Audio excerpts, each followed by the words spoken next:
આ પૈસાની બલેટ આવે એના 30 થી 40 રૂપિયા દાઢી કરવાના લે. ઈ એનું મહેનતાણું લે, એનો કઈ વાંધો નથી. પણ કહેવાનો મતલબ એના કોઈ જી 10 રૂપિયા દાઢી કરવાના ક્યાં નો ક્યાં. તો ખેડૂને તો 1.5 રૂપિયા ડુંગળી ના હોય. તો કાલ સવારે 700 રૂપિયા થતા 1.5 કરી નાખ્યા.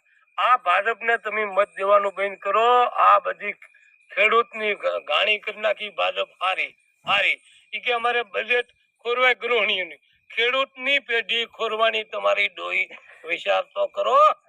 અમને પેટે બળજી માલધોરી માલધારી નું હું, ખેડૂત નું હું, મજૂર નું હું.